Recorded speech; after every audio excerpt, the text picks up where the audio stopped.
జనసేనలోకి యువసేనాని అడుగు పెడుతున్నారా? తండ్రి బాటలోనే అకీరా వెన్నంటి వేస్తున్న ఈ అడుగులు దేనికి సంకేతం? 21 ఏళ్ల కుర్రాడు అప్పుడే పాలిటిక్స్లోకి వచ్చి ఏం చేస్తాడు? పవర్ స్టార్ వారసత్వాన్ని సినిమాల్లో కాకుండా పొలిటికల్గా అకీరాని చూపించేందుకు రంగం సిద్ధమవుతోందా? పిఠాపురం ప్లేనరీలో తేలే సంచలనం విషయం ఏంటి? దక్షిణాది యాత్రలో తండ్రి వెంటే కొడుకు ఉండడం దేనికి నిదర్శనం? ఈ వీడియోలో తెలుసుకుందాం. అకీరా నందన్ వయసు ఈ ఏప్రిల్కి 21 వస్తాయి. పవన్ కళ్యాణ్, రేణు దేశాయ్ల కుమారుడైన అకీరా చిన్నతనం నుంచి తల్లి పెంపకంలోనే పెరిగాడు. తండ్రి సినిమాలతో బిజీ కావడం, ఆయనకున్న అసంఖ్యాకమైన అభిమాన గణం, జన సైన్యం, వీటన్నింటికీ దూరంగా అకీరాను రేణు దేశాయ్ హైదరాబాద్, పూణేలలో పెంచారు. కానీ ఎప్పుడైతే అకీరాకు ఓటు హక్కు ఏజ్ వచ్చిందో అప్పటి నుంచి తండ్రి వెంటే నడవడం మొదలుపెట్టాడు. ఇది అకీరాకే కాదు, జనసేనకు చారిత్రక అవసరం కానుందా అన్నదే ఇప్పుడు అసలు ప్రశ్న. అకీరా పాలిటిక్స్లోకి వస్తున్నాడా అనే విషయాన్ని మేము ఎక్కడా కన్ఫర్మ్ చేయట్లేదు. కానీ ఇటీవల పవన్ కళ్యాణ్ మూమెంట్స్ని క్లోజ్గా గమనిస్తే ఆయన ఈ దిశగా ఆలోచిస్తున్నారేమో అని అనుమానం అయితే పక్కాగా కలుగుతోంది.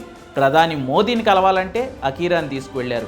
ఎన్నికల్లో గెలవగానే చంద్రబాబే స్వయంగా పవన్ కళ్యాణ్ ఇంటికి వస్తే అక్కడ అకీరా ఉన్నాడు.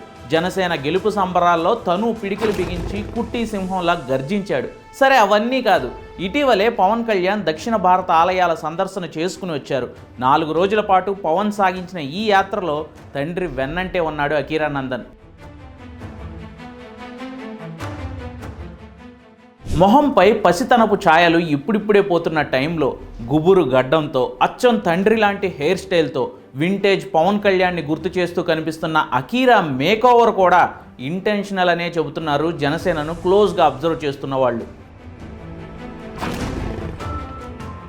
ఇప్పుడు ఎందుకు అకీరా పొలిటికల్ ఎంట్రీ డిస్కషన్ అంటే, పవన్ కళ్యాణ్ ఉప ముఖ్యమంత్రిగా ప్రభుత్వంలో కీలక బాధ్యతల్లో ఉన్నారు. 4-5 శాఖలకు మంత్రిగా బిజీగా గడుపుతున్నారు. ఈ టైంలో పార్టీ వ్యవహారాలు చూసుకోవడం అన్నది పవన్ కళ్యాణ్కు తీరిక లేని పనిగా మారిపోయింది. పైగా పవన్ చేతిలో ఓజీ, ఉస్తాద్, హరిహర వీరమల్లు మొత్తం 3 సినిమాలు ఉన్నాయి. ఖాళీ ఉన్నప్పుడల్లా ఒక్కో షెడ్యూల్ ఆ సినిమాలు పూర్తయ్యేలా చేస్తున్నారు పవన్ కళ్యాణ్. సో ఇటు ప్రభుత్వం, ఇటు సినిమాల ఒత్తిడిలో పార్టీ వ్యవహారాలు పవన్కు బాగా కష్టమైపోతున్నాయి. పార్టీలో నెంబర్ 2గా ఉన్న నాదెండ్ల మనోహర్ కూడా మంత్రిగానే ప్రభుత్వంలో కీలక బాధ్యతల్లో ఉండడంతో ఆయనకు కష్టమవుతోంది. పోనీ ప్రధాన కార్యదర్శి నాగబాబు ఉన్నారుగా అంటే వయసు రీత్యా ఆయన మునుపటి అంతటా యాక్టివ్గా ఉండలేకపోతున్నారు. మొన్నటికి మొన్న పెద్దిరెడ్డి పొంగనూరు భూములు కొట్టేశారన్న ఆరోపణలు మిన్నంటుతున్న టైంలో పొంగనూరులో సభ పెట్టిన నాగబాబు పెద్దిరెడ్డిని ఢీకొట్టే రీతిలో అయితే మాట్లాడలేకపోయారు. ఇప్పుడు పవన్ కళ్యాణ్ ప్లాన్ బహుశా ఇదే అయి ఉంటుంది. ఎలా అయితే స్టాలిన్ తన కుమారుడు ఉదయనిధి స్టాలిన్ను ముందు పార్టీ బాధ్యతలు అలవాటు చేసి క్రమేపీ పాలిటిక్స్లోకి తీసుకొచ్చారో, అచ్చం అలాగే పవన్ కూడా అకీరాను గ్రూమ్ చేయాలని భావిస్తుండొచ్చు. ఇప్పుడు మరో 4 ఏళ్లు కూటమి ప్రభుత్వమే ఉంటుంది కాబట్టి ఈ 4 ఏళ్లు పార్టీ వ్యవహారాలను, పార్టీ నడపాల్సిన తీరుని అకీరా వంట పట్టించుకుంటే 2029 ఎన్నికల నాటికి 25 ఏళ్లు నిండే అకీరా ఎమ్మెల్యే పదవికి పోటీ చేయడానికి కూడా అర్హుడవుతాడు. కానీ అకీరా పాలిటిక్స్లోకి వస్తాడా అన్నదే ఇప్పుడు పెద్ద క్వశ్చన్. అకీరా తల్లి రేణు మాటల ప్రకారం అకీరాకు మొదట అసలు సినిమాల్లోకి వెళ్ళాలన్న ఇంట్రెస్ట్ లేదు. ఎప్పుడు బుక్స్, మ్యూజిక్, మార్షల్ ఆర్ట్స్ వీటి మీదనే ఫోకస్ చేసేవాడు. మెల్లగా మ్యూజిక్ వైపు బాగా ఇంట్రెస్ట్ పెంచుకున్నాడు. తర్వాత రేణు ఓ సందర్భంలో అకీరా సినిమాల్లోకి వచ్చిన హీరో కంటే మ్యూజిక్ డైరెక్టర్ అయ్యే ఛాన్స్ ఉంది అని చెప్పారు. ఆ తర్వాత తనలోని ఎడిటింగ్ స్కిల్స్ను బయటకు తీస్తూ ది గాడ్ ఫాదర్ పేరుతో ఇన్స్టాలో ఓ అకౌంట్ ఓపెన్ చేసి తన తండ్రితో సహా తనకు నచ్చిన నటుల సినిమాల్లోని విజువల్స్ను స్పెషల్ వీడియోలుగా కట్ చేసి పబ్లిష్ చేయడం మొదలుపెట్టాడు అకీరా. కట్ చేస్తే జనసేన ఎన్నికల్లో గెలవడం, ఇప్పుడు పవన్ వెనకాలే అకీరా తిరుగుతుండడం చూస్తే తను పాలిటిక్స్లోనూ ఇంట్రెస్టెడ్గా ఉన్నట్లే కనిపిస్తోంది. మార్చి 14న పిఠాపురంలో జనసేన ప్లీనరీ సమావేశం జరగనుంది.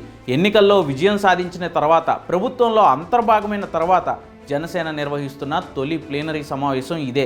మరి చంద్రబాబు లోకేష్ను దింపినట్లు ముందుగా పార్టీ బాధ్యతల్లోకి, ఆ తర్వాత పాలిటిక్స్లోకి అకీరాను పవన్ దింపుతారా లేదా, వాడింకా కుర్రాడు, వాడే డిసైడ్ చేసుకుంటాడని అకీరా నిర్ణయానికి వదిలేస్తారా అనేది చూడాలి.